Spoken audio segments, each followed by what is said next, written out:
Assalamualaikum warahmatullahi wabarakatuh.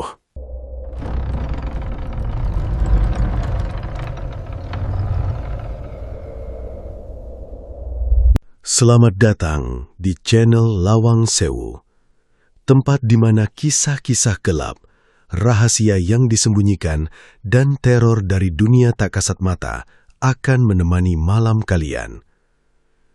Di luar sana, mungkin banyak orang menganggap santet, pesugihan, dan ilmu gaib hanyalah cerita lama yang dibuat untuk menakut-nakuti. Tapi bagi sebagian orang, semua itu nyata. Nyata dalam bisikan malam, nyata dalam mimpi buruk yang datang berulang, dan nyata dalam tragedi yang sulit dijelaskan dengan logika manusia. Di channel ini, kita akan menyelami kisah-kisah horor penuh misteri tentang orang-orang yang nekat membuat perjanjian dengan kekuatan gelap demi kekayaan, tentang santet yang dikirim karena dendam dan iri hati, tentang rumah-rumah tua yang menyimpan rahasia kelam, serta pengalaman nyata yang meninggalkan trauma seumur hidup bagi mereka yang mengalaminya. Namun, ingat, apa yang kalian dengar di sini bukan sekedar hiburan, karena ada beberapa pintu yang seharusnya tidak pernah dibuka, ada nama yang sebaiknya tidak disebut, dan ada tempat-tempat tertentu yang masih menyimpan energi mengerikan hingga hari ini. Jadi, sebelum cerita dimulai, pastikan kalian menonton di tempat yang aman. Matikan lampu jika berani. Gunakan headset dan dengarkan setiap detailnya baik-baik. Karena bisa jadi, saat kalian mendengar cerita ini, ada sesuatu yang juga sedang memperhatikan dari balik kegelapan. Saya akan menemani kalian malam ini, membuka lembar demi lembar kisah menyeramkan yang sulit dipercaya, namun benar-benar terjadi. Inilah Lawang Sewu, gerbang menuju kisah horor, santet, ilmu gaib, dan pesugihan paling mencekam. Langit sore mulai menggelap ketika Darman menuruni angkot tua yang berhenti di ujung jalan berbatu. Tas ransel lusuh menggantung di pundaknya, sementara sebuah koper kecil ia seret perlahan melewati jalan menanjak yang dipenuhi kabut tipis. Di depan sana, berdiri pesantren tua bercat kusam yang dikelilingi pohon-pohon besar menjulang seperti bayangan raksasa. Dari kejauhan terdengar suara azan maghrib menggema pelan, bercampur desir angin gunung yang dingin menusuk kulit. Darman menelan ludah. Seumur hidup, baru kali itu ia datang ke tempat seterpencil itu. "Ini pesantren Darul Mahfuz?" tanyanya pelan kepada seorang lelaki tua penjaga warung di dekat gerbang. Lelaki tua itu mengangguk lambat, tetapi tatapannya aneh, seolah sedang menimbang sesuatu di wajah Darman. "Kamu santri baru?" "Iya, Pak." Orang tua itu terdiam sesaat sebelum berkata lirih, "Kalau malam, jangan keluar pondok sendirian, apalagi ke belakang masjid." Belum sempat Darman bertanya, lelaki itu sudah masuk ke warungnya sambil menutup tirai bambu. Sikapnya membuat bulu kuduk Darman meremang. Gerbang pesantren berdiri tinggi dengan tulisan cat yang mulai pudar dimakan usia. Bangunan pondok tampak tua, sebagian dindingnya retak dan ditumbuhi lumut. Namun suasana di dalam cukup ramai. Beberapa santri berlalu lalang membawa kitab dan ember air. Seorang santri berpeci hitam menghampiri Darman. "Kamu yang dari Brebes?" "Iya, saya Darman." "Aku Farid, disuruh Kiai jemput kamu. Ayo ikut." Mereka berjalan melewati lorong panjang yang remang-remang. Lampu kuning menggantung redup di beberapa sudut. Darman memperhatikan banyak santri diam saat menatapnya. Ada yang bahkan berbisik pelan satu sama lain. "Kenapa mereka lihat aku begitu?" tanya Darman pelan. Farid senyum hambar. Namanya juga santri baru. Tapi nada suaranya terdengar tidak meyakinkan. Mereka tiba di rumah kayu sederhana di samping masjid tua. Di teras duduk seorang kiai sepuh berjubah putih dengan sorban melingkar di kepala. Wajahnya tenang, tetapi sorot matanya tajam. "Assalamualaikum, Yai. Ini Darman sudah datang." Kiai itu mengangguk perlahan. "Masuklah, Nak." Darman mencium tangan kiai dengan hormat. Aroma kayu gaharu memenuhi ruangan kecil itu. Di dinding tergantung kaligrafi tua dan beberapa foto hitam putih pesantren zaman dahulu. "Kamu hafal berapa juz?" tanya sang kiai. Baru 15 juz, Yai. Insya Allah cukup. Yang penting hati dijaga. Darman mengangguk, meski tidak memahami maksud ucapan terakhir itu. Kiai menatapnya lama sekali, sampai akhirnya beliau berkata pelan, "Kalau mendengar suara aneh malam hari, jangan pernah ditanggapi." "Suara apa, Yai?" Namun Kiai tidak menjawab, beliau hanya menoleh ke jendela yang menghadap hutan belakang pesantren. Malam itu udara terasa jauh lebih dingin dibanding daerah asal Darman. Ia ditempatkan di kamar ujung bersama 5 santri lain. Ruangan sederhana berlantai semen dengan lemari kayu reyot dan jendela menghadap kebun belakang. Saat para santri lain mulai bercanda, Darman memilih membuka mushaf Al-Quran kecil miliknya. Ia mencoba menghafal setoran untuk esok pagi. Tetapi entah kenapa suasana pondok membuat pikirannya tidak tenang. Dari luar terdengar suara angin meniup daun bambu panjang. Sesekali terdengar seperti langkah kaki di atap seng. Farid yang sedang melipat sarung mendekat pelan. Kalau malam, dengar apapun, pura-pura tidur aja. Darman menatapnya bingung. Memangnya ada apa di sini? Farid tidak langsung menjawab. Ia justru melihat ke arah jendela lebih dulu sebelum berbisik. Belakang masjid itu, dulu kandang kerbau tua. Kandang kerbau? Iya, katanya dulu pernah dipakai ritual. Belum sempat Farid bicara, seorang santri lain tiba-tiba memotong dengan nada keras. "Udah, jangan ngomong sembarangan." Suasana kamar langsung hening. Farid menunduk dan kembali ke tempat tidurnya. Darman makin bingung, tetapi memilih diam. Sekitar pukul 11 malam, lampu kamar dimatikan. Satu persatu santri mulai tertidur. Hanya suara jangkrik dan desir angin dari luar pondok. Darman memejamkan mata, mencoba tidur. Namun belum lama, terdengar suara berat dari kejauhan. Bruak. Seperti sesuatu menabrak pagar kayu. Darman membuka mata pelan. Nafasnya tertahan ketika mendengar suara lain. Muar. Suara kerbau. Matanya langsung menoleh ke arah jendela. Suara itu terdengar jelas dari arah belakang masjid. Mula-mula pelan, lalu semakin keras, disusul suara rantai bergesekan dan tanah seperti diinjak hewan besar. Darman duduk perlahan di kasurnya. Farid. Tidak ada jawaban. Ia menoleh. Semua santri tampak tertidur membelakanginya. Suara kerbau itu kembali terdengar, kali ini seperti sangat dekat. Muar. Jantung Darman berdetak cepat. Dengan gemetar ia berjalan mendekati jendela. Kabut putih menyelimuti halaman belakang pondok. Pohon-pohon bambu bergoyang pelan diterpa angin malam. Awalnya tidak ada apa-apa, sampai tiba-tiba sebuah bayangan besar berdiri di dekat sumur belakang masjid. Tubuhnya hitam pekat, matanya merah menyala, dan kepalanya kepala kerbau. Darman membeku. Makhluk itu berdiri diam menatap lurus ke arah jendelanya. Nafas Darman tercekak, kakinya melemas seketika. Makhluk itu lalu menggerakkan kepala perlahan, seolah tersenyum menyeramkan. Tiba-tiba, brak! Jendela kamar Darman terbuka sendiri dengan keras. Angin dingin langsung. Suara kentongan subuh menggema keras di seluruh area pesantren. Darman yang semalaman nyaris tidak tidur, segera bangkit dari kasurnya dengan mata sembab dan tubuh lemas. Bayangan makhluk berkepala kerbau yang dilihatnya tadi malam terus terngiang di kepalanya. Ia bahkan masih bisa mengingat jelas mata merah menyala itu menatap lurus ke arahnya dari balik kabut. Namun Darman berusaha mengusir ketakutannya. Ia menganggap mungkin dirinya hanya kelelahan setelah perjalanan jauh menuju pesantren di lereng gulung itu. Para santri mulai bergegas mengambil air wudhu. Tidak ada satupun yang membahas suara aneh semalam. Mereka tampak biasa saja, seolah tidak terjadi apa-apa. Farid menepuk pundak Darman pelan. "Kamu pucat." Semalam, Darman ragu melanjutkan kalimatnya. "Kamu gak dengar suara kerbau?" Farid langsung diam. Wajahnya berubah tegang.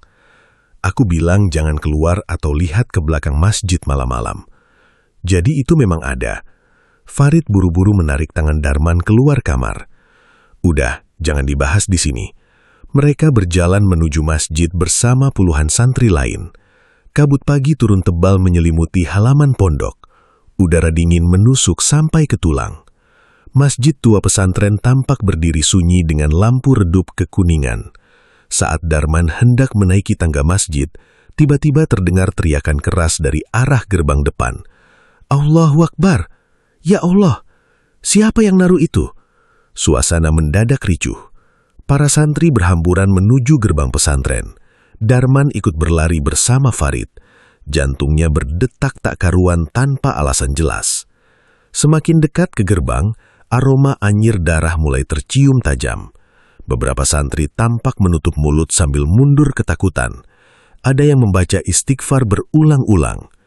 Ketika Darman berhasil melihat ke depan, tubuhnya langsung membeku. Di tengah gerbang pesantren, tergeletak sebuah kepala kerbau hitam besar penuh darah segar.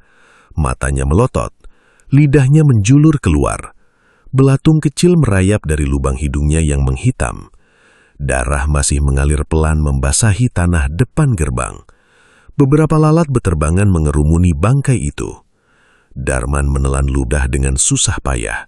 Perutnya terasa mual. Namun yang membuat seluruh tubuhnya langsung dingin bukan hanya kepala kerbau itu, melainkan sebuah kain putih lusuh yang terselip di mulut bangkai tersebut. Di kain itu tertulis satu nama dengan tinta merah menyerupai darah. Darman. Suasana langsung hening. Semua mata perlahan menoleh ke arah Darman. Nafas Darman tercekak. Apa maksudnya ini? Bisiknya lirih. Beberapa santri mundur menjauh darinya. Tatapan mereka berubah ketakutan. Seorang santri tua berbisik gemetar. Kiriman santet. Sudah mulai lagi. Farid langsung berdiri di depan Darman seperti melindunginya. Jangan sembarangan ngomong. Namun santri lain membalas cepat.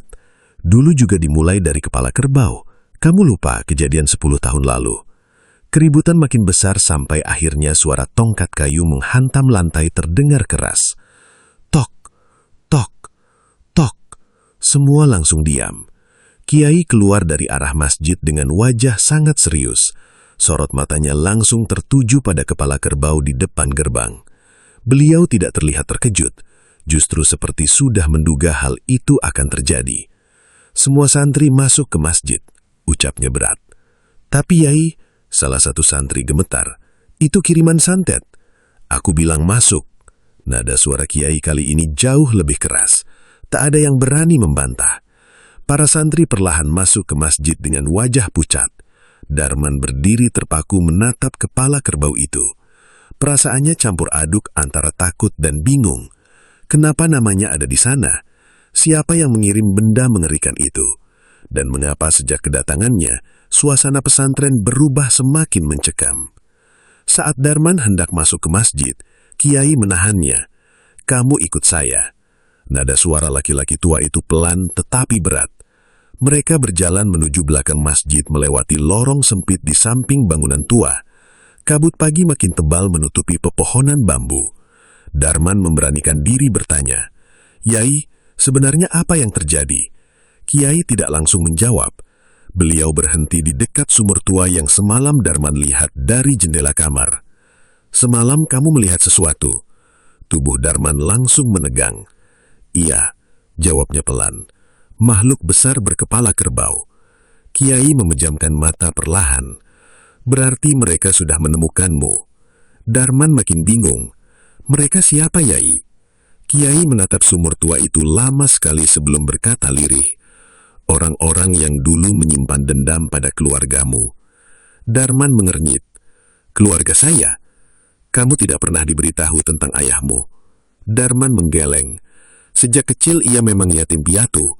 Ia hanya tahu ayahnya meninggal saat dirinya masih balita. Tidak ada cerita lain selain itu. Kiai menghela napas panjang. Ayahmu dulu pernah datang ke pesantren ini. Darman terdiam. Beliau membantu menghentikan ritual sesat yang dilakukan sebuah padepokan ilmu hitam di hutan alas roban. Angin dingin tiba-tiba berhembus kencang melewati halaman belakang masjid. Pohon bambu bergesekan menimbulkan suara melengking menyeramkan. Pemimpin padepokan itu seorang dukun yang memelihara ilmu santet kepala kerbau.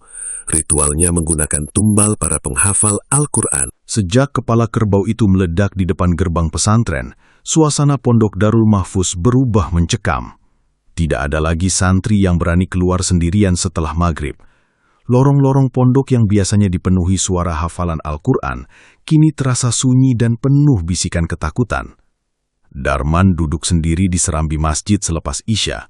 Tangannya memegang mushaf kecil, tetapi pikirannya tidak mampu fokus menghafal satu ayat pun. Bayangan sosok berjubah hitam di balik hutan terus muncul di kepalanya. Farid datang membawa 2 gelas teh hangat. "Kamu belum tidur?" Darman menggeleng pelan. "Aku nggak bisa tenang di sini." Farid duduk di sebelahnya sambil menatap halaman masjid yang gelap. Sudah lama pondok ini nggak mengalami kejadian seperti kemarin. Kejadian 10 tahun lalu itu sebenarnya apa? Farid diam beberapa saat sebelum menjawab lirih. Dulu ada santri Hafiz bernama Salman. Dia juga diganggu santet kepala kerbau. Darman langsung menoleh. "Terus?" "Dia meninggal." Jawaban singkat itu membuat dada Darman terasa sesak. Farid melanjutkan dengan suara makin pelan. Katanya tubuh Salman ditemukan di belakang sumur tua. Lehernya patah seperti ditanduk sesuatu. Angin malam tiba-tiba bertiup dingin melewati halaman pesantren. Lampu gantung masjid bergoyang pelan. Darman memandang gelapnya area belakang pondok. "Aku merasa sesuatu terus memperhatikan aku." Farid menatapnya serius. "Kalau mulai dengar suara aneh atau mimpi buruk, jangan pernah jawab suara itu." "Maksudnya?" "Santet itu biasanya masuk lewat rasa takut." Belum sempat Darman bertanya lagi, suara azan tahajud dari kamar kiai terdengar pelan. Farid langsung berdiri. "Aku balik dulu. Jangan tidur terlalu malam." Darman mengangguk. Namun setelah Farid pergi, rasa sepi justru terasa semakin berat. Ia akhirnya kembali ke kamar dengan langkah pelan. Lorong pondok terlihat remang-remang. Beberapa lampu minyak menyala redup di sudut bangunan tua. Saat melewati jendela yang menghadap kebun belakang, Darman mendadak berhenti. Ada suara aneh. Krek, krek. Seperti sesuatu sedang berjalan di atas ranting kering. Darman mencoba mengintip keluar. Gelap. Hanya kabut putih tipis dan bayangan pohon bambu yang bergoyang diterpa angin. Namun tiba-tiba, duk, sebuah suara berat terdengar dari belakang pohon besar dekat sumur tua. Jantung Darman langsung berdetak cepat. Ia memicingkan mata mencoba melihat lebih jelas. Lalu perlahan, muncul sosok tinggi besar dari balik kabut. Tubuhnya hitam pekat. Dadanya bidang seperti manusia, tetapi kepalanya menyerupai kerbau dengan tanduk panjang melengkung ke atas. Matanya merah menyala. Makhluk itu berdiri diam sambil menatap lurus ke arah Darman. Nafas Darman tercekak. Tubuhnya membeku. Makhluk bertanduk itu lalu mengeluarkan suara berat dari tenggorokannya. Hrrrr, hrrrr. Suara itu terdengar seperti geraman hewan bercampur manusia. Darman mundur perlahan dengan kaki gemetar. Tetapi makhluk itu tiba-tiba bergerak maju 1 langkah. Duk! Tanah seperti bergetar pelan. Darman langsung berlari masuk ke kamar sambil membaca ayat kursi terbata-bata. Nafasnya memburu. Para santri lain sudah tertidur. Darman segera menutup pintu kamar rapat-rapat. Ia mencoba menenangkan diri sambil duduk di kasurnya. Mungkin cuma halusinasi, bisiknya pelan. Namun tepat saat itu, terdengar suara gesekan kuku dari luar dinding kamar. Grek, grek, grek. Suara itu bergerak perlahan mengelilingi kamar. Darman membeku. Keringat dingin mulai mengalir di lehernya. Lalu terdengar suara berat di balik jendela. Hos, hos. Seperti nafas hewan besar. Darman memberanikan diri menoleh pelan. Dan detik itu juga, brak. Sesuatu menghantam jendela sangat keras. Para santri langsung terbangun sambil berteriak kaget. Apa itu? Ya Allah! Farid segera menyalakan lampu minyak. Darman menunjuk jendela dengan tangan gemetar. Tadi ada makhluk. Semua melihat ke arah jendela yang kini retak panjang seperti habis ditabrak benda berat. Namun di luar tidak ada siapa-siapa, hanya kabut malam dan suara bambu bergesekan. Salah satu santri membaca istighfar berkali-kali. Farid mendekati jendela lalu mendadak mundur pucat. Astaghfirullah. Apa itu? Tanya Darman panik. Farid menunjuk lantai dekat jendela. Di sana terlihat jejak lumpur hitam berbentuk kaki hewan besar. Jejak itu berhenti tepat di depan kasur Darman. Hujan turun deras sejak sore mengguyur kawasan pesantren tua di lereng gunung itu. Angin dingin menyusup melalui celah-celah dinding kayu asrama, membuat suasana malam terasa semakin muram. Setelah kejadian di masjid semalam, tidak ada lagi santri yang berani berjalan sendirian. Bahkan suara hafalan Al-Quran kini terdengar lirih dan penuh ketakutan. Darman duduk bersandar di tiang serambi masjid sambil memandangi halaman yang dipenuhi genangan air. Lehernya masih terasa sakit seperti habis dicekik. Bekas lebam menyerupai tanduk di dadanya semakin menghitam. Ia mulai merasa hidupnya berubah menjadi mimpi buruk sejak menginjakkan kaki di pesantren itu. Farid datang membawa selimut tebal lalu duduk di sampingnya.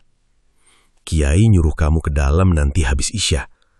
Darman mengangguk pelan. Farid menatap wajahnya beberapa saat sebelum berkata lirih. Kamu harus kuat. Aku capek, Rid. Nada suara Darman terdengar lemah. Aku gak ngerti kenapa semua ini terjadi ke aku. Farid terdiam. Suara hujan memenuhi keheningan di antara mereka.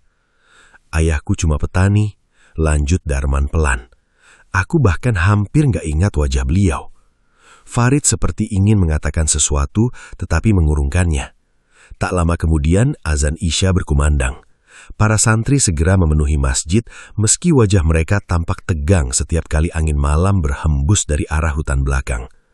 Selesai sholat, Darman berjalan menuju rumah Kiai di samping masjid. Lampu minyak di teras bergoyang tertiup angin. Bayangan pohon bambu bergerak di tanah seperti tangan-tangan hitam yang merayap. Kiai sudah menunggunya di ruang tengah. Lelaki tua itu duduk bersila sambil memegang tasbih kayu cendana. Duduklah, Darman. Darman duduk perlahan. Ruangan itu sunyi sekali. Hanya terdengar suara hujan dan gelegar petir dari kejauhan.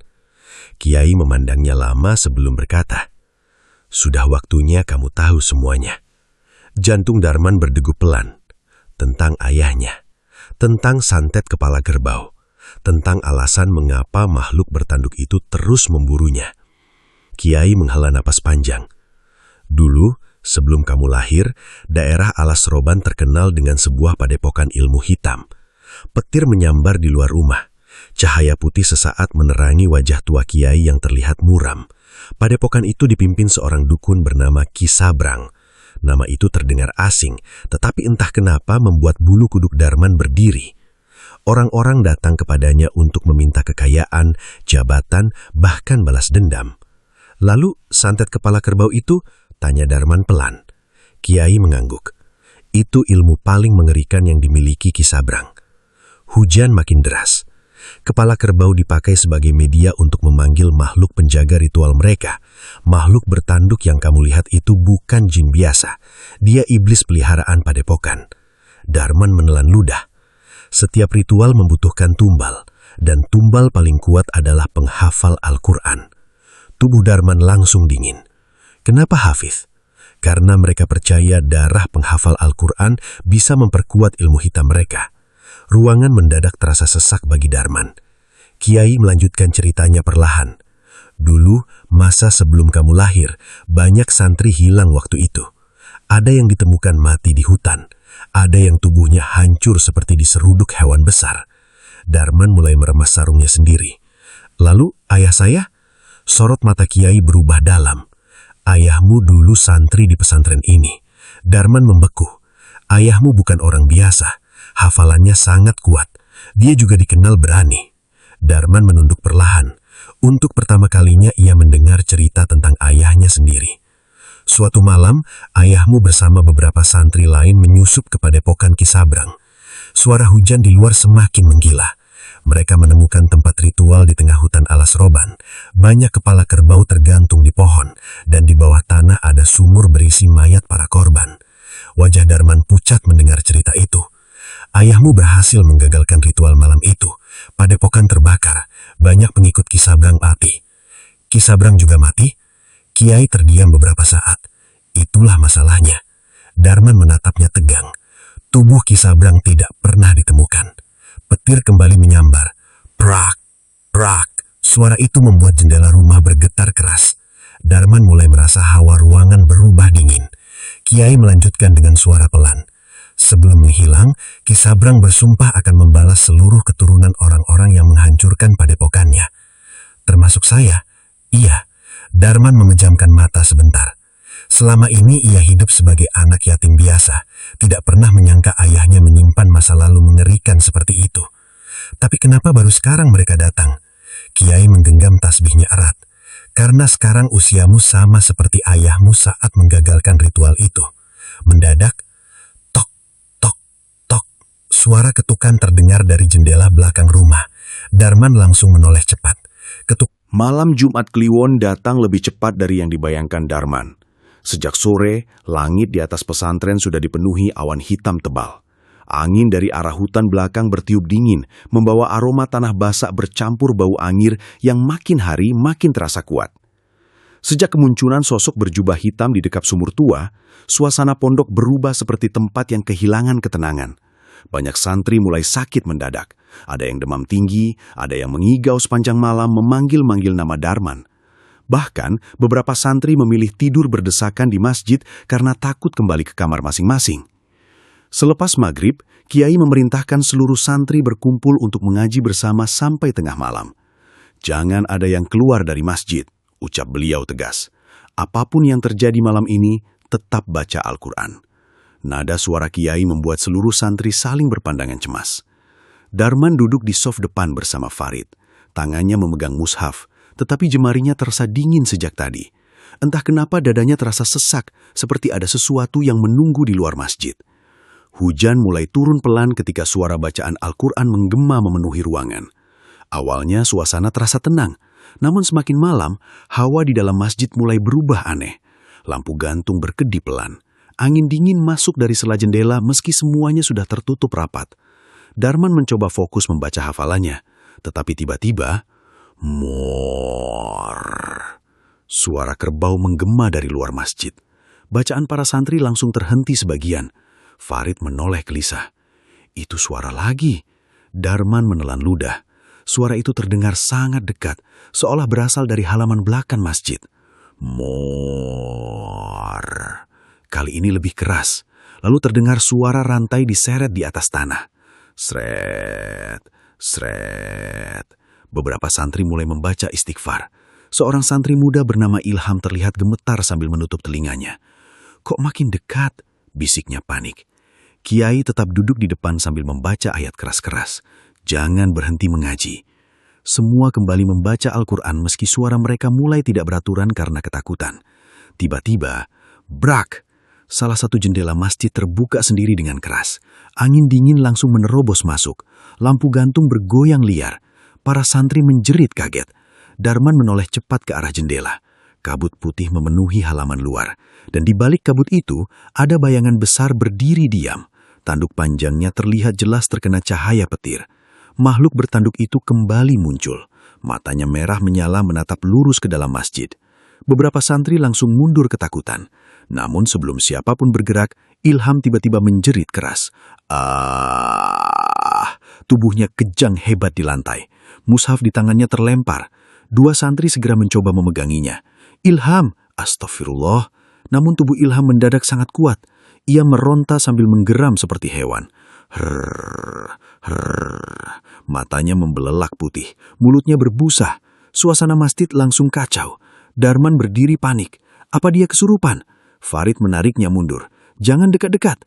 Ilham tiba-tiba bangkit dengan posisi aneh. Kedua tangannya menyentuh lantai seperti kaki hewan. Lalu ia mengeluarkan suara yang membuat seluruh santri membeku. Mor. Suara kerbau, persis seperti yang terdengar dari luar masjid. Tubuh Darman langsung dingin. Ilham mulai merangkak cepat mengelilingi masjid sambil menggeram.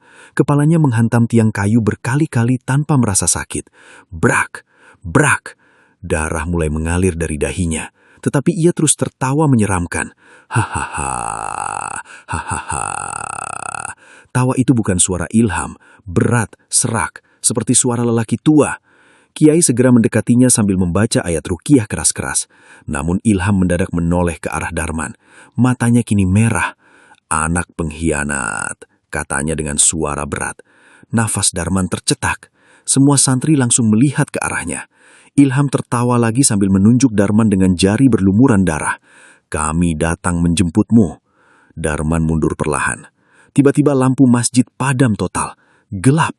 Jeritan santri langsung memenuhi ruangan. Astagfirullah, lampunya mati. Ya Allah, lindungi kami. Di tengah kegelapan itu terdengar suara langkah kaki berlari mengelilingi masjid. Duk, duk, duk. Cepat, berat, seperti hewan besar. Darman mencoba membaca ayat kursi dengan suara gemetar. Lalu petir menyambar dari luar. Cahaya putih sesaat menerangi isi masjid. Dan dalam sepersekian detik itu, Darman melihat sesuatu yang membuat jantungnya hampir berhenti. Bukan hanya Ilham yang kesurupan. 3 santri lain kini berdiri dengan posisi membungkuk seperti kerbau. Mata mereka merah, mulut mereka mengeluarkan suara geraman. Herrrr, herrrr. Farid langsung menarik Darman ke belakang sof. Mereka dipakai makhluk itu. Para santri kesurupan mendadak merangkak bersamaan menuju Darman. Gerakan mereka cepat dan tidak manusiawi. Kiai membaca ayat semakin keras, tetapi para santri itu justru tertawa menyeramkan. Hahaha, hahaha. Salah satu dari mereka menghantamkan kepalanya ke lantai sampai berdarah. Brak, brak.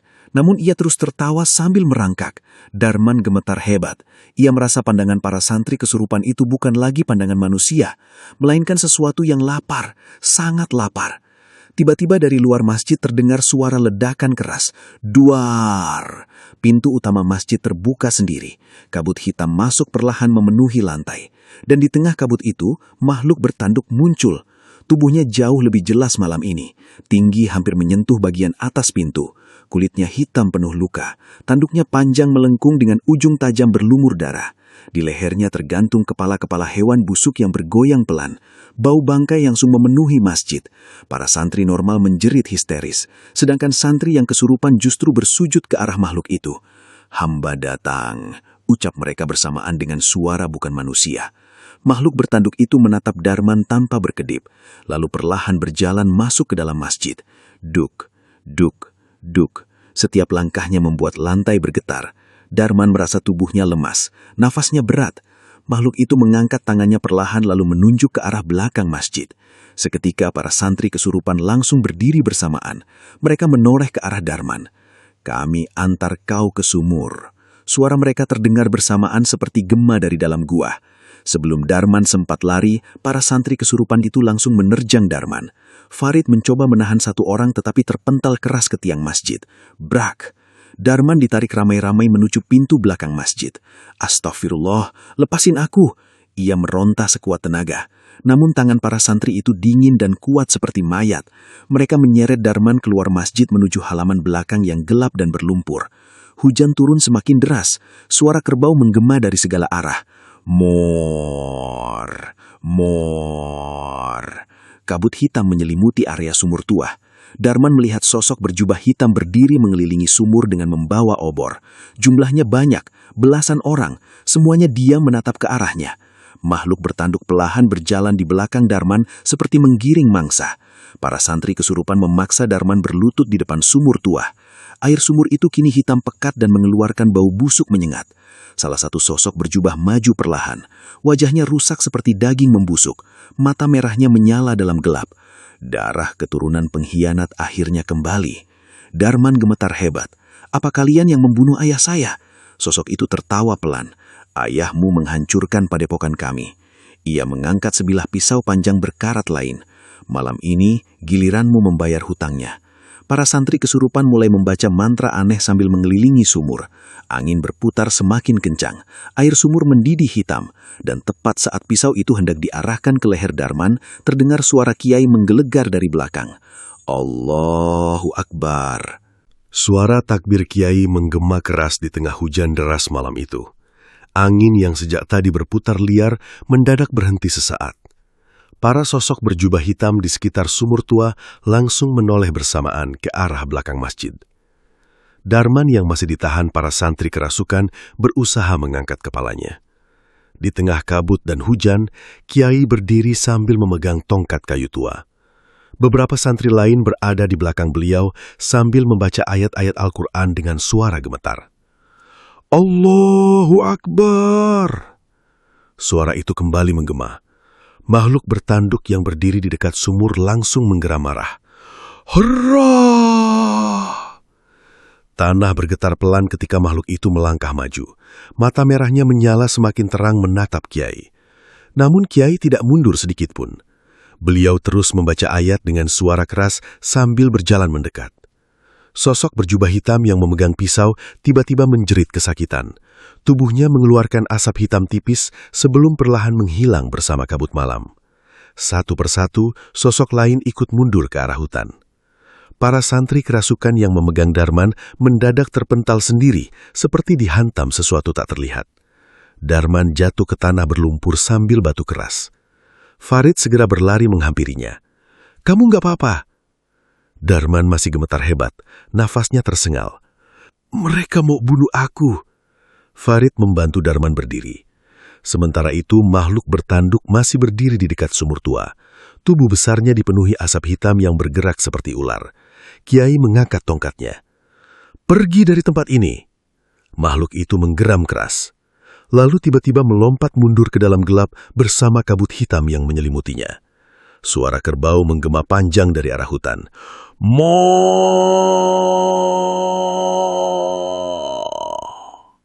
Dan beberapa detik kemudian, semuanya sunyi.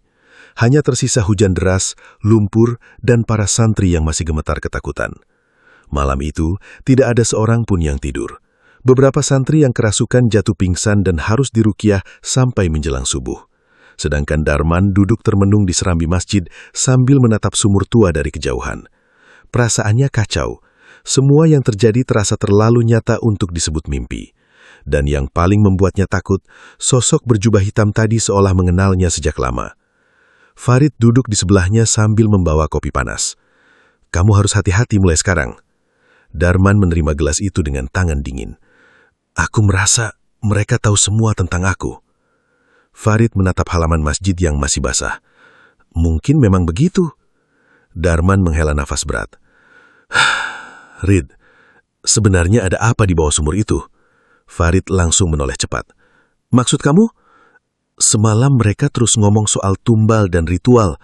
Kayaknya sumur itu bukan sumur biasa." Farid tampak ragu menjawab. "Aku pernah dengar cerita dari santri lama." "Apa?" "Katanya dulu ada jalan bawah tanah di sekitar belakang masjid." Darman mengernyit. "Jalan kemana?" Farid menelan ludah pelan. "Ke tempat ritual padepokan lama." Jantung Darman langsung berdetak lebih cepat. "Kamu serius?" Farid mengagu kecil. "Tapi nggak ada yang berani nyari." Darman menatap sumur tua yang berdiri diam di tengah kabut pagi. Entah kenapa hatinya mengatakan ada sesuatu penting tersembunyi di sana. Sesuatu yang berkaitan dengan ayahnya. Dan malam berikutnya, rasa penasaran itu akhirnya membawa Darman pada keputusan yang seharusnya tidak ia lakukan. Selepas tengah malam saat sebagian besar santri mulai tertidur di masjid, Darman diam-diam keluar bersama Farid membawa senter kecil dan seutas tali tambang. Udara malam terasa jauh lebih dingin dibanding biasanya. Kabut turun tebal sampai halaman belakang masjid hampir tidak terlihat. Farid berjalan gelisah sambil beberapa kali menoleh ke belakang. "Aku masih merasa ini ide buruk." Darman tetap melangkah menuju sumur tua. "Aku harus tahu kenapa mereka terus ngincar aku." Suara jangkrik malam terdengar samar bercampur desir bambu tertiup angin. Begitu sampai di dekat sumur, aroma busuk langsung menusuk hidung. Darman menyorotkan senter ke dalam sumur. Air hitam pekat terlihat diam di dasar. Namun di sisi dinding sumur, ada celah batu yang sedikit terbuka. Farid langsung mundur. "Itu nggak ada kemarin." Darman mendekat perlahan. Benar saja, di balik lumut dan batu tua, terlihat lorong sempit seperti pintu rahasia. Jantung Darman langsung berdetak cepat. "Ada jalan di sini." Farid tampak makin pucat. "Kita balik aja." Tetapi Darman justru mulai menyingkirkan batu-batu kecil di sekitar celah itu. Setelah beberapa menit, lubang tersebut cukup besar untuk dimasuki. Dari dalam lorong keluar hawa dingin bercampur bau bangkai. Darman menelan ludah. "Aku masuk dulu." "Darman!" Namun Darman sudah merangkak masuk membawa senter. Farid akhirnya ikut menyusul dengan wajah tegang. Lorong itu sempit dan gelap. Dindingnya terbuat dari tanah lembab bercampur akar pohon besar yang menembus dari atas. Suara tetesan air menggema pelan. Tuk, tuk, tuk. Semakin jauh mereka masuk, udara terasa makin pengap. Darman menyoroti senter ke dinding. Ada banyak simbol aneh berwarna merah tua tergambar di sana. Beberapa menyerupai kepala kerbau. Beberapa lain seperti tulisan mantra. Farid membaca istighfar pelan. Tempat apa ini? Mereka terus berjalan sampai lorong mulai melebar. Dan beberapa menit kemudian, Darman membeku. Di depan mereka terbuka ruangan bawah tanah besar. Farid langsung menutup mulut menahan mual. Ruangan itu dipenuhi tulang belulang hewan. Kepala kerbau tergantung di dinding dalam kondisi membusuk. Lilin hitam redup menyala di beberapa sudut meski tidak ada siapapun di sana. Bau darah memenuhi udara. Darman menyorotkan senter ke lantai. Bekas lingkaran ritual terlihat jelas dengan noda hitam mengering di tengahnya. Namun yang paling mengerikan, di salah satu sisi ruangan terdapat deretan foto lusuh menempel di dinding tanah. Foto para santri. Sebagian sudah sobek dan penuh noda darah. Farid mendekat gemetar. Itu santri yang hilang dulu. Darman menyoroti satu persatu wajah di foto. Lalu tangannya mendadak berhenti. Di tengah deretan foto itu, ada foto dirinya. Foto yang bahkan ia sendiri tidak tahu kapan diambil. Di bawah foto tersebut tertulis dengan tinta merah. Tumbal terakhir. Tubuh Darman langsung dingin. Farid mundur ketakutan. Mereka udah ngawasin kamu sejak lama. Nafas Darman mulai tidak beraturan. Lalu tiba-tiba terdengar suara langkah kaki dari ujung lorong. Duk, duk, duk. Pelan, berat. Seperti sesuatu sangat besar sedang berjalan mendekat. Farid langsung mematikan senter refleks. Ruangan mendadak gelap gulita. Hanya suara langkah itu yang terdengar makin dekat. Duk, duk, duk. Darman menahan nafas. Lalu terdengar suara geraman rendah.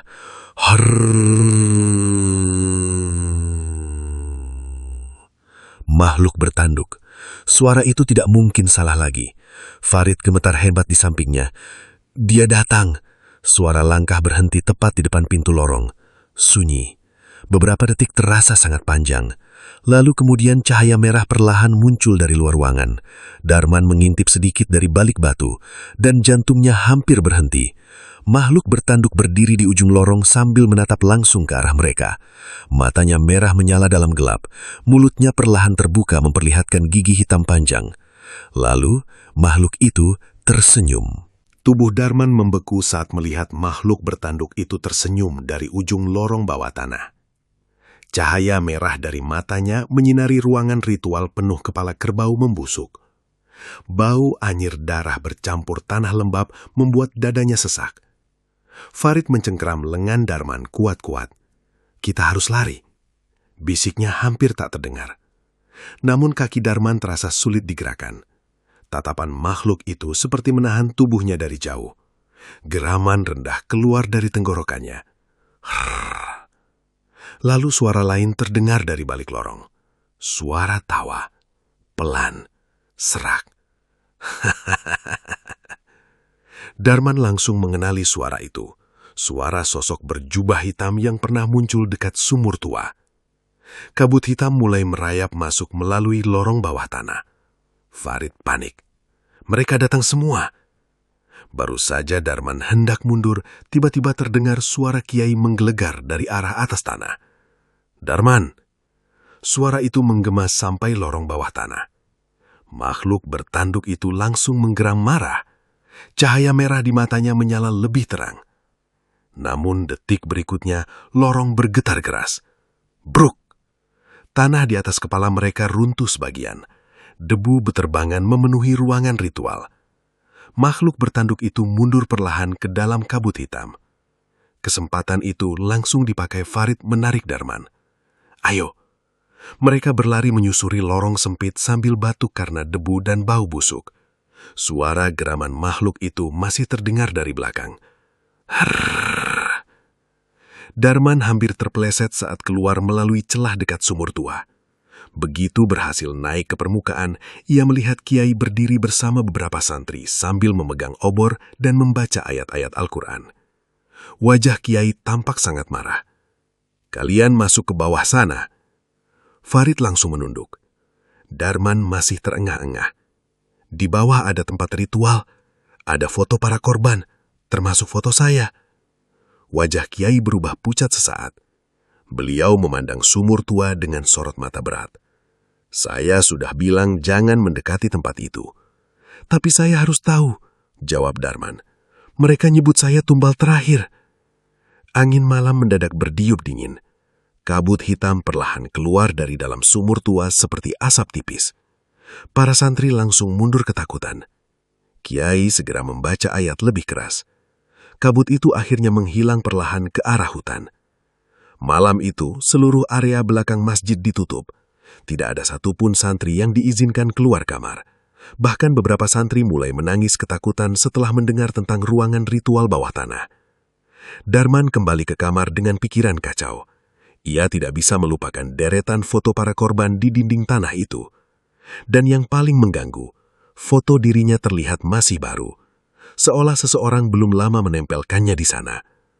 Sekitar pukul 1 malam, hujan mulai turun pelan di luar pondok.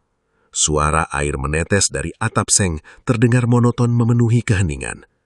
Sebagian santri sudah tertidur kelelahan, namun Darman masih duduk bersandar di dinding sambil memegang mushaf kecilnya. Farid yang tidur di sebelahnya tiba-tiba membuka mata. "Kamu belum tidur?" Darman mengeleng pelan. "Aku takut merem." Farid menghela nafas panjang. "Aku juga." Mereka terdiam beberapa saat. Lalu, tok, tok.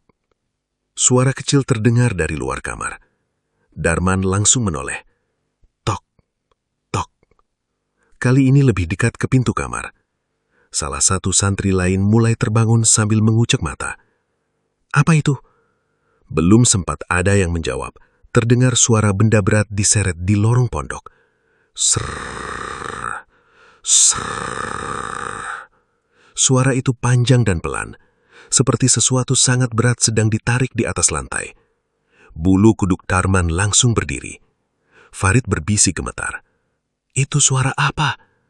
Suara seretan itu berhenti tepat di depan kamar mereka. Sunyi. Tidak ada siapapun berbicara.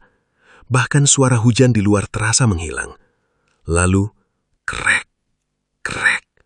Pintu kamar bergerak pelan sendirinya. Santri-santri langsung mundur ketakutan. Pintu itu terbuka sedikit demi sedikit sambil mengeluarkan bunyi kayu berderik panjang. Dan saat celah pintu cukup terbuka, sesuatu menggelinding masuk. Buk, buk, buk. Benda itu berhenti tepat di tengah ruangan. Semua santri membeku. Darman merasakan darahnya seperti berhenti mengalir. Di lantai kamar, tergeletak kepala kerbau hitam. Matanya melotot besar. Mulutnya terbuka penuh darah hitam. Belatung merayap keluar dari lubang hidungnya. Bau bangkai langsung memenuhi kamar. Salah satu santri menjerit keras. "Ya Allah!" Farid mundur sambil gemetar hebat. Bukan mungkin lagi, mereka udah masuk pondok. Darman menatap kepala kerbau itu tanpa berkedip. Kepalanya sama persis seperti yang ditemukan di gerbang pesantren beberapa hari lalu. Namun kali ini jauh lebih mengerikan, karena darah segar masih menetes dari leher putusnya. Tuk, tuk, tuk. Darah hitam itu membasahi lantai. Lalu sesuatu yang jauh lebih mengerikan terjadi. Kepala kerbau itu berkedip pelan. Pelan. Mata merahnya bergerak menoleh langsung ke arah Darman. Beberapa santri langsung berteriak histeris. "Ya astagfirullah." Kepala itu perlahan membuka mulut lebih besar. Krek, krek. Suara tulang rahang bergesekan terdengar jelas. Lalu terdengar suara berat dari dalam mulut bangkai itu. "Darman." Tubuh Darman langsung dingin. Suara itu serak dan dalam seperti berasal dari dasar sumur. "Waktumu hampir habis." Kepala kerbau itu tiba-tiba tertawa. Belatung mulai keluar semakin banyak dari matanya. Farid langsung menarik Darman mundur ke sudut kamar. Namun kepala kerbau itu mendadak bergerak sendiri. Buk, buk, buk. Ia menggelinding pelan ke arah Darman. Para santri panik berlarian keluar kamar sambil berteriak memanggil kiai. Darman dan Farid segera mengejar sampai ke serambi pondok. Namun begitu sampai di luar, mereka langsung membeku. Di tengah halaman pesantren yang diguyur hujan, puluhan kepala kerbau kini tergantung di pohon-pohon bambu. Semua mata bangkai itu terbuka merah menyala terang. Dan di bawah pohon, sosok berjubah hitam berdiri diam menghadap masjid. Salah satu dari mereka perlahan mengangkat tangannya ke arah Darman. Lalu terdengar suara berat penuh gema. Padepokan sudah bangkit kembali. Hujan masih turun deras membasahi halaman pesantren. ketika puluhan kepala kerbau itu tergantung di pohon-pohon bambu, seperti buah mengerikan di tengah malam. Mata merah mereka menyala dalam gelap, menatap lurus ke arah bangunan pondok yang dipenuhi santri ketakutan. Darman berdiri gemetar di serambi bersama Farid. Nafasnya memburu. Pemandangan di depan matanya terasa seperti mimpi buruk yang tidak pernah selesai. Para santri membaca istighfar sambil mundur menjauh dari halaman. Astaghfirullah, ya Allah lindungi kami.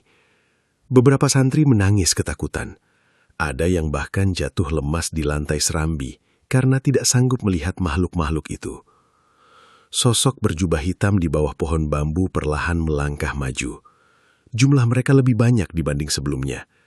Wajah mereka tertutup kain hitam lusuh, tetapi mata merah menyala terlihat jelas dari balik kegelapan. Angin malam mendadak berputar semakin kencang. Lampu-lampu pondok berkedip liar. Lalu suara geraman berat terdengar dari tengah halaman. Makhluk bertanduk muncul perlahan dari balik kabut hitam. Tubuhnya kini terlihat semakin besar. Kulit hitamnya dipenuhi luka seperti daging terbakar. Tanduk panjang di kepalanya berlumur cairan merah pekat yang menetes ke tanah. Setiap langkahnya membuat halaman bergetar pelan. Duk, duk, duk. Para santri langsung mundur panik. Darman merasa dadanya sesak lagi. Lehernya seperti dicekik tangan tak terlihat. Makhluk itu berhenti tepat di depan masjid lalu menatap Darman tanpa berkedip. Kemudian salah satu sosok berjubah hitam maju sambil membawa mangkuk tanah liat berisi darah hitam. Malam terakhir sudah dekat. Suara lelaki tua itu serak dan bergema aneh. Darah keturunan pengkhianat akan menyempurnakan ritual padepokan. Kiai akhirnya keluar dari masjid bersama beberapa ustadz senior. Beliau memegang tasbih kayu sambil menatap tajam ke arah makhluk di halaman. Tidak akan kubiarkan kalian mengambil santri kami. Sosok berjubah itu tertawa pelan. Dulu kau gagal melindungi Salman. Suasana mendadak sunyi. Wajah beberapa santri langsung pucat mendengar nama itu. Darman melihat tangan Kiai sedikit bergetar. Aku tidak akan gagal untuk kedua kali, jawab beliau pelan namun tegas. Makhluk bertanduk tiba-tiba menggeram keras. Harrrr. Puluhan kepala kerbau di pohon ikut mengeluarkan suara melengking bersamaan. Moh. Suara itu menggema menyeluruh seluruh area pesantren. Beberapa kaca jendela langsung pecah. Brak, brak. Santri-santri menutup telinga sambil menjerit. Lalu sosok berjubah hitam mengangkat mangkuk darahnya tinggi-tinggi. Ia mulai membaca mantra dengan bahasa aneh. Angin hitam berputar di tengah halaman. Darah dalam mangkuk itu mendidih dan mengeluarkan asap merah. Kiai langsung menoleh ke arah Darman. Masuk ke masjid sekarang. Tapi Yai, cepat. Farid segera menarik Darman masuk ke dalam masjid bersama para santri lain. Begitu semua masuk, Kiai menutup pintu masjid sendiri. Suasana di dalam gelap dan penuh ketegangan. Di luar terdengar suara geraman dan mantra bercampur suara hujan. Kiai berdiri di depan saf sambil memandang Darman serius. Mereka memakai santet darah sekarang. Darman masih gemetar. Itu apa, Yai? Itu ilmu hitam yang menyerang jiwa dan pikiran. Kalau kamu kalah, tubuhmu akan dipakai untuk ritual mereka. Farid langsung pucat. Kita harus gimana? Kiai mengambil sebuah tasbih besar dan menyerahkannya kepada Darman. Kamu harus kuat membaca wirid malam ini. Aku? Kamu target mereka. Hanya kamu yang bisa melawan pengaruh santet itu dari dalam. Darman menelan ludah. Aku takut gak sanggup. Kiai menatapnya tajam. Kalau kamu menyerah, semua santri di sini bisa ikut mati. Kalimat itu membuat dada Darman terasa berat. Di luar suara makhluk bertanduk kembali menggema. Duk, duk, duk. Seperti sesuatu sedang menghantam pintu masjid perlahan. Para santri mulai membaca ayat suci bersama-sama. Kiai duduk di depan Darman. Pejamkan mata, jangan dengarkan suara apapun selain ayat Allah. Darman menarik nafas panjang lalu mulai membaca wirid yang diajarkan Kiai. Awalnya suaranya gemetar, tetapi perlahan bacaan itu mulai terdengar lebih jelas. Di luar masjid suara hantaman makin keras. Brak, brak. Debu-debu berjatuhan dari langit-langit. Beberapa santri menangis ketakutan. Namun Darman terus membaca wirid sambil memejamkan mata. Lalu, suhu ruangan mendadak turun drastis. Nafas para santri terlihat seperti asap putih. Darman mulai mendengar bisikan. Pelan, dekat sekali di telinganya. Berhenti membaca. Suara itu berat dan serak. Darman mencoba mengabaikannya. Namun bisikan itu makin banyak. Kau akan mati. Kami hanya ingin darahmu. Berhenti. Kepala Darman mulai pusing. Bacaan wiridnya perlahan kacau. Lalu tiba-tiba ia merasa seperti tidak berada di dalam masjid lagi. Saat membuka mata, Darman membeku. Ia berdiri sendirian di tengah hutan gelap. Kabut hitam menyelimuti tanah. Pohon-pohon besar berdiri seperti bayangan raksasa. Tidak ada suara santri. Tidak ada suara kiai. Hanya suara rantai bergesekan dari kejauhan. Sret, sret. Jantung Darman berdetak cepat. Aku di mana? Lalu terdengar suara langgah berat mendekat. Duk, duk, duk. Dari balik kabut makhluk bertanduk muncul perlahan. Matanya merah menyala. Namun kali ini tubuhnya dipenuhi darah segar. Di tangannya tergenggam kepala manusia. Makhluk itu berjalan pelan mendekati Darman. Darman mundur ketakutan sambil membaca ayat kursi. Tetapi makhluk itu justru tertawa. Suara tawanya berubah menjadi suara lelaki tua. Kau lemah seperti ayahmu. Darman membeku. Makhluk itu lalu melempar kepala manusia ke tanah. Buh. Kepala itu menggelinding mendekati kaki Darman. Dan ketika wajahnya terlihat jelas, tubuh Darman langsung dingin. Itu kepala Farid. Matanya terbuka penuh darah. Mulutnya bergerak pelan. Tolong aku. Darman menjerit. Tidak! Tiba-tiba tanah di bawahnya berubah menjadi lautan darah hitam. Tangan-tangan manusia keluar dari dalam tanah dan mencengkram kakinya. Darman berusaha melawan, namun tangan-tangan itu menarik tubuhnya perlahan ke bawah. Makhluk bertanduk mendekat sambil mengangkat tanduknya. Malam ini kau jadi tumbal. Darman mulai tenggelam dalam darah hitam sampai sebatas dada. Ia membaca ayat sekuat tenaga, tetapi suaranya makin lemah. Lalu di tengah, angin hitam berputar memenuhi bagian dalam masjid setelah pintu utama meledak terbuka. Para santri berhamburan mundur sambil menjerit ketakutan. Lampu gantung bergoyang liar di atas kepala mereka, sementara suara hujan di luar berubah seperti raungan ribuan hewan. Darman terduduk lemas di lantai masjid. Nafasnya tersengal setelah pertarungan wirid melawan santet darah tadi. Namun begitu melihat sosok lelaki tua berjubah hitam berdiri di belakang makhluk bertanduk, seluruh tubuhnya langsung membeku. Wajah lelaki itu rusak seperti daging hangus.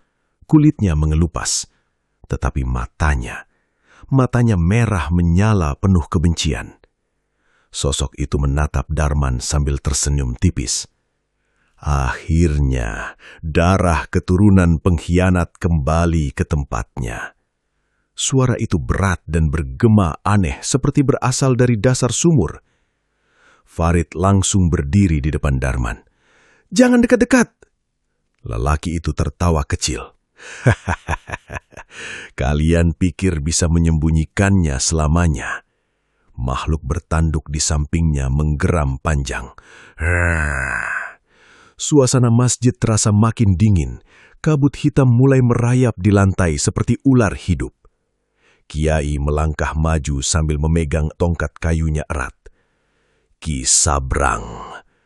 Nama itu membuat seluruh santri langsung gemetar. Darman menatap sosok berjubah itu dengan dada sesak. Jadi inilah dukun dari alas roban yang selama ini memburunya. Lelaki tua itu memandang Kiai dengan senyum penuh dendam.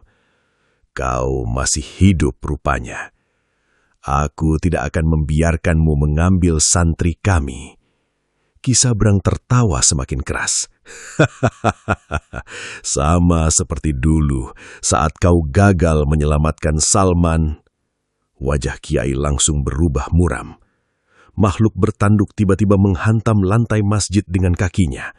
Duar! Lantai retak panjang, para santri menjerit dan mundur ketakutan. Ki Sabrang mengangkat tangannya perlahan. Puluhan bayangan hitam langsung muncul di luar masjid. Mereka berdiri memenuhi halaman pesantren sambil membawa obor merah menyala. Suara mereka membaca mantra bersamaan menggema menyeramkan. Malam tumbal, malam darah, malam kebangkitan. Darman merasakan kepalanya kembali pusing hebat. Lehernya terasa panas seperti dibakar. Bekas tanduk hitam di dadanya mulai menyala merah. Ia jatuh berlutut sambil memegangi dada. Farid panik. Darman! Ki Sabrang senyum puas. Tanda ritualnya sudah sempurna. Kiai segera membaca ayat keras-keras sambil memegang kepala Darman. Namun rasa panas itu semakin menjadi. Darman merasa seperti ada sesuatu bergerak di bawah kulitnya. Suara kerbau menggema dari segala arah. Mor! Mor! Mendadak seluruh lampu masjid padam total.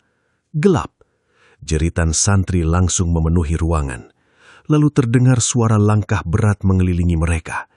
Duk, duk, duk. Makhluk bertanduk berjalan perlahan di dalam masjid. Mata merahnya menjadi satu-satunya cahaya di tengah gelap. Kiai terus membaca ayat keras-keras sambil memegang kepala Darman. Namun rasa panas itu semakin menjadi. Darman merasa seperti ada sesuatu bergerak di bawah kulitnya. Suara kerbau menggema dari segala arah. Mor! Mor! Mendadak seluruh lampu masjid padam total. Gelap. Jeritan santri langsung memenuhi ruangan. Lalu terdengar suara langkah berat mengelilingi mereka. Duk, duk, duk. Makhluk bertanduk berjalan perlahan di dalam masjid.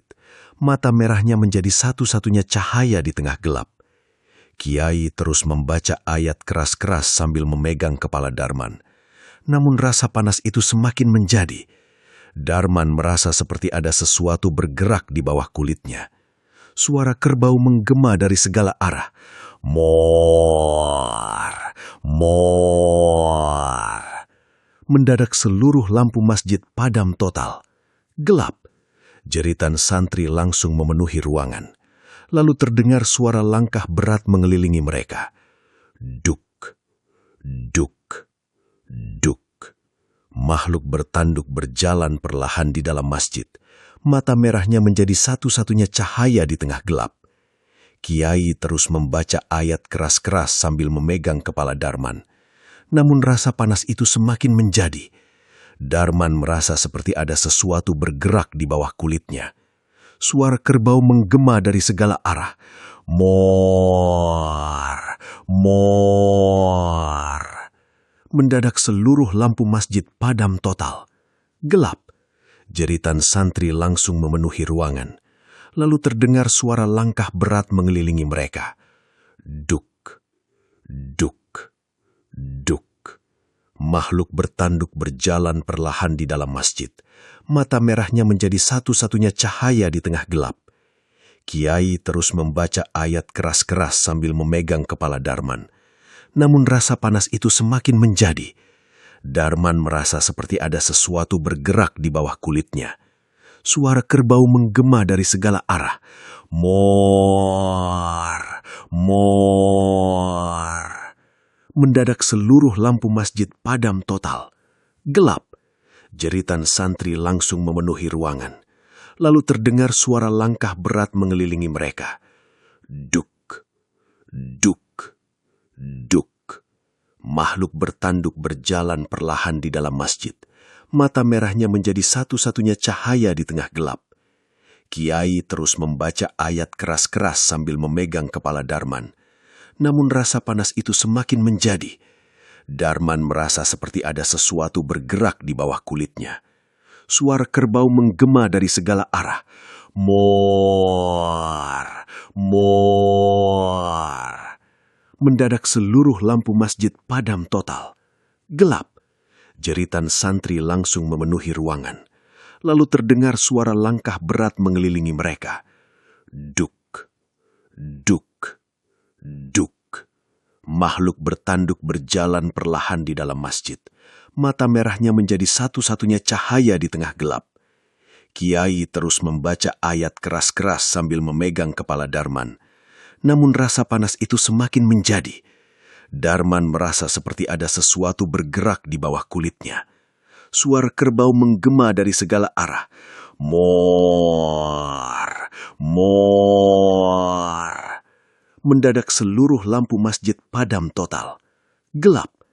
Jeritan santri langsung memenuhi ruangan. Lalu terdengar suara langkah berat mengelilingi mereka. Duk, duk, duk. Makhluk bertanduk berjalan perlahan di dalam masjid. Mata merahnya menjadi satu-satunya cahaya di tengah gelap. Kiai terus membaca ayat keras-keras sambil memegang kepala Darman. Namun rasa panas itu semakin menjadi. Darman merasa seperti ada sesuatu bergerak di bawah kulitnya.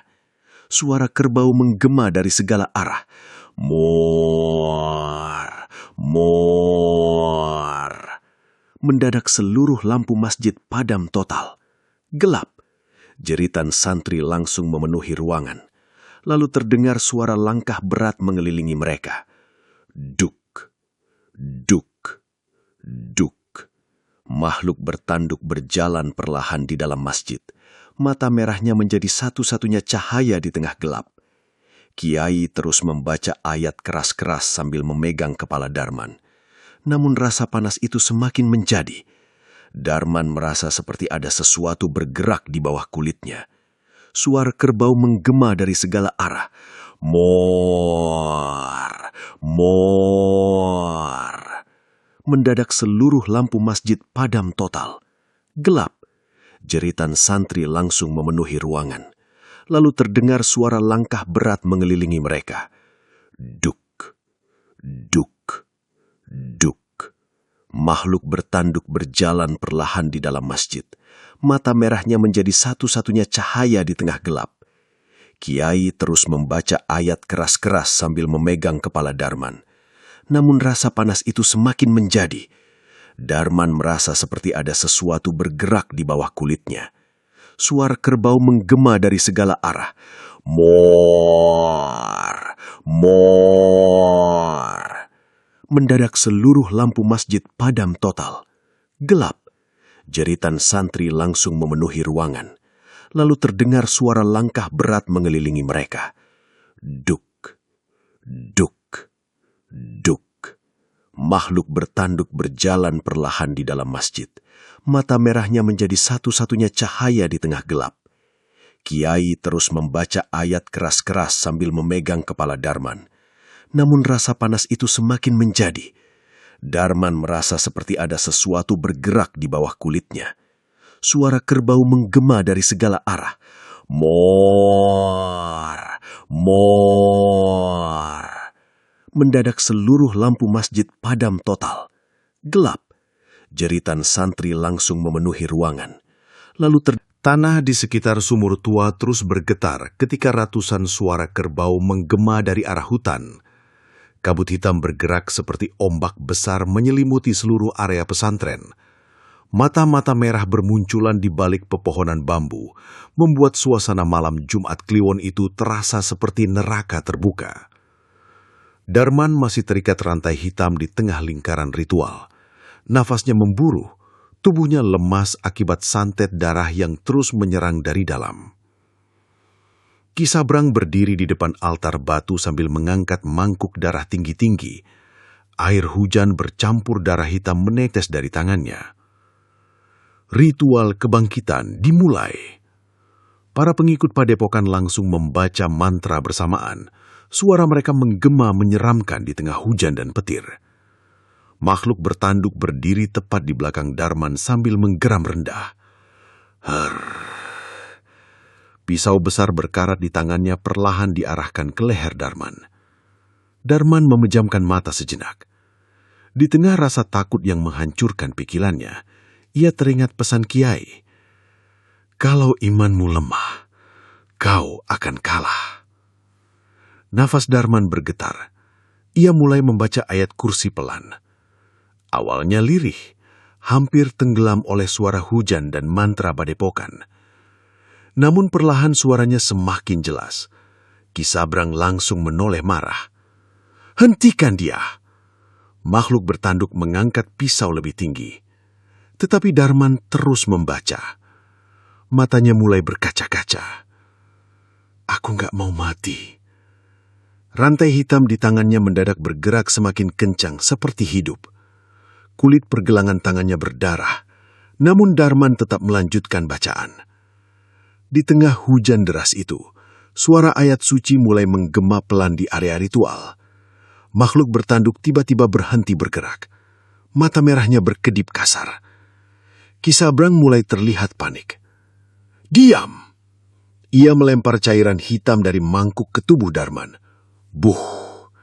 Cairan itu mengenai dada Darman dan langsung mengeluarkan asap. Rasa panas luar biasa menjalar ke seluruh tubuhnya. Ah! Darman menjerit kesakitan. Namun di tengah rasa sakit itu, ia justru membaca lebih keras. Allahu la ilaha illa huwal hayyul qayyum. Angin mendadak berubah arah. Kabut hitam di sekitar sumur mulai berputar liar. Para pengikut padepokan terlihat gelisah. Salah satu dari mereka berteriak panik. Ritualnya terganggu! Ki Sabrang langsung membentak marah. Lanjutkan! Tetapi suara ayat Darman kini semakin menggema. Dan sesuatu mulai berubah. Mata merah ratusan sosok di hutan perlahan redup satu persatu. Suara kerbau yang adi menggema kini berubah menjadi raungan kesakitan. Muar! Makhluk bertanduk mundur beberapa langkah sambil memegangi kepalanya.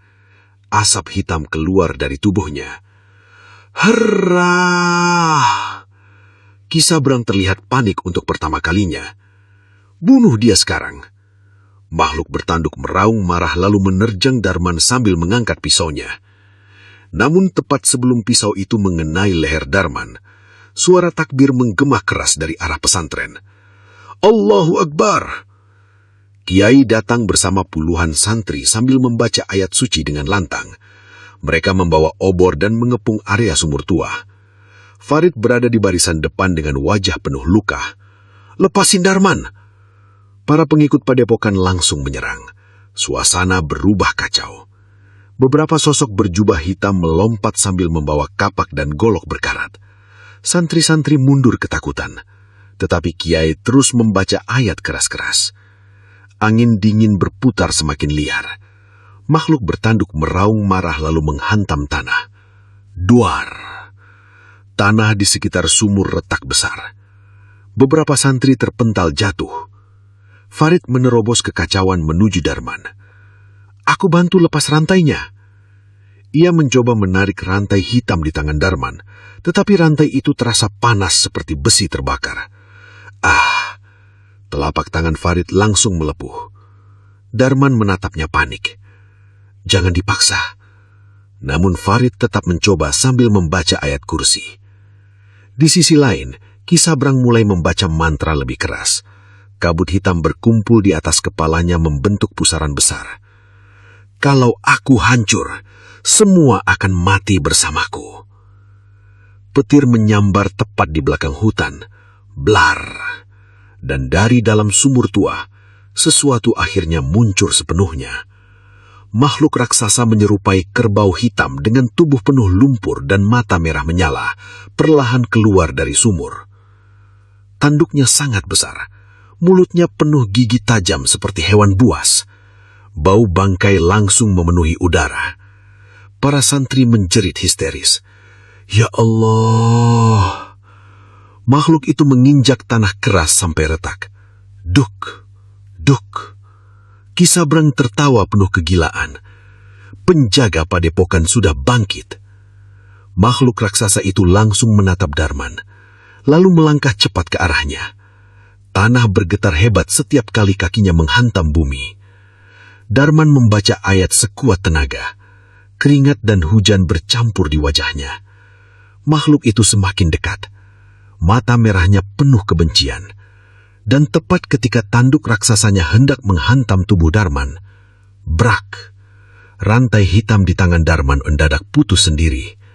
Cahaya putih meledak dari tubuhnya. Blar! Makhluk raksasa itu terpental sambil meraung kesakitan. Hurrah! Semua orang membeku. Cahaya putih kini menyelimuti tubuh Darman. Ayat-ayat yang dibacanya menggema semakin keras seperti datang dari segala arah. Ki Sabrang mundur ketakutan. Tidak mungkin. Darman berdiri perlahan meski tubuhnya gemetar. Ia menatap Ki Sabrang dengan mata penuh air mata. Kalian sudah terlalu banyak membunuh orang. Makhluk bertanduk mencoba bangkit lagi.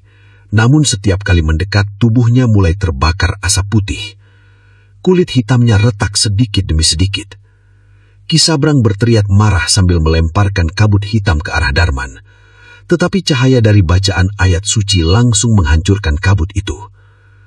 Para pengikut padepokan mulai panik. Ilmunya hancur, kita pergi. Satu persatu mereka mundur ketakutan, namun terlambat. Makhluk raksasa yang tadi